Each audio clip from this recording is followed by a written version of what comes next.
Hello అండి, welcome back to Venus kitchen.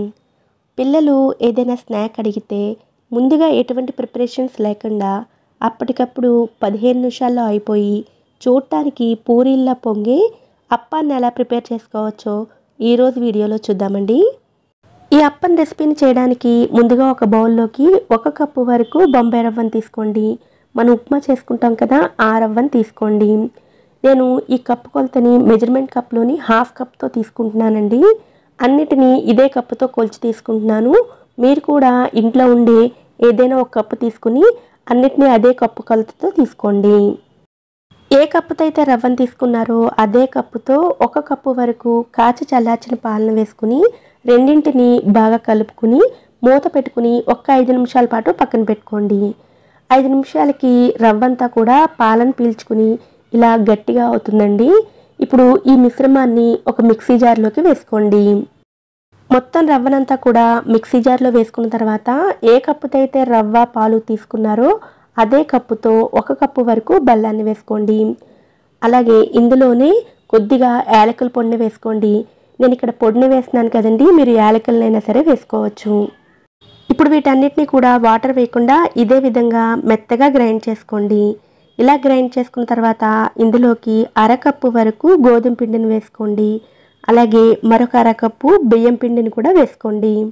ఇది పొడి బియ్యం పిండేనండి. తడి బియ్యం పిండిని డైరెక్ట్గా ఉపయోగించకండి, పూర్తిగా ఆరిన తర్వాత అయితే ఉపయోగించుకోవచ్చు. వీటన్నిటిని కూడా ఒకసారి గ్రైండ్ చేసుకున్న తర్వాత ఇందులోకి చిటికెడు ఉప్పు, మరొక కప్పు వరకు పాలను కూడా వేసుకోండి.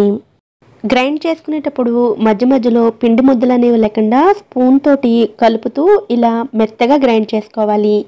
గ్రైండ్ చేసుకున్న ఈ బ్యాటర్ని ఒక బౌల్లోకి తీసుకోండి. బౌల్లోకి తీసుకున్న తర్వాత మళ్ళీ ఒకసారి కలుపుకోండి. ఎక్కడ పిండి ముద్దలు అనేవి లేకుండా చూసుకోండి. కన్సిస్టెన్సీ చూడండి, దోసల పిండి కన్సిస్టెన్సీలో లాగా ఈ విధంగా ఉండాలి. ఇప్పుడు ఇలా చిన్న టీ గ్లాస్ని కానీ లేదా అంచు ఉండే ఏదైనా బౌల్ని కానీ తీసుకుని అందులోకి ఈ బ్యాటర్ని వేసుకోవాలి. గ్లాస్లో ఎంత బ్యాటర్ అయితే పడుతుందో అంత బ్యాటర్ని ఫిల్ చేసుకుని మిగిలిన బ్యాటర్ని మూత పెట్టుకుని ఉంచుకోండి. ఇప్పుడు అప్పాన్ని ఎలా ప్రిపేర్ చేసుకోవాలో చూద్దామండి. అందుకోసం స్టవ్ మీద డీప్ ఫ్రైకి సరిపడా ఆయిల్ని వేడి చేసుకోండి. ఆయిల్ వేడైన తర్వాత ఇందులోకి ఫ్లాట్ సర్ఫేస్ ఉండే ఒక చిన్న బాక్స్ మూతను వేసుకుని ఆ మూతను కూడా 2 నిమిషాల పాటు వేడి చేసుకోండి.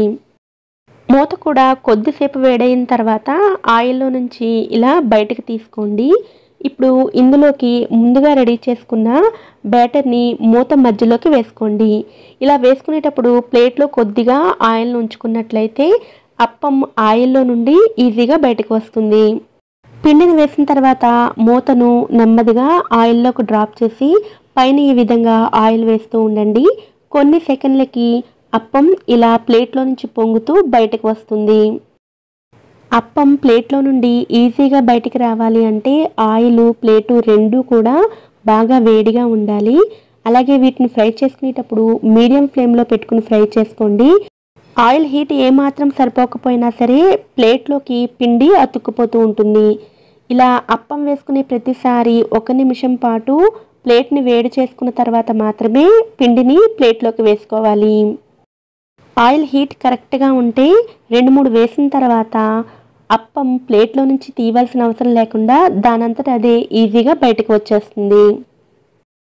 అలాగే ప్లేట్లోకి పిండి వేసుకునేటప్పుడు మరీ ఎక్కువగా వేయకండి. ఎక్కువగా వేసినట్లయితే ఈ అప్పంలు దళసరిగా వస్తాయి. కొంచెం పిండిని వేసుకుంటే చక్కగా పొంగుతూ పల్చగా వస్తాయి.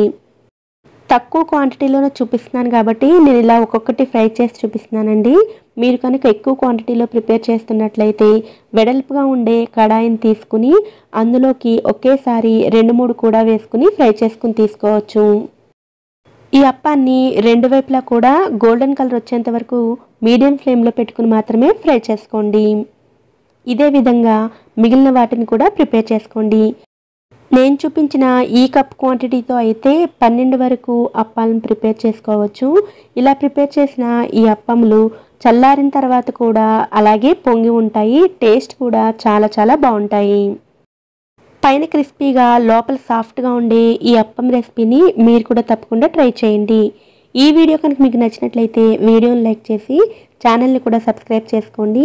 నోటిఫికేషన్స్ మిస్ అవ్వకుండా ఉండడం కోసం పక్కనే ఉండే బెల్ ఐకాన్ని కూడా యాక్టివేట్ చేసుకోండి. Thanks for watching.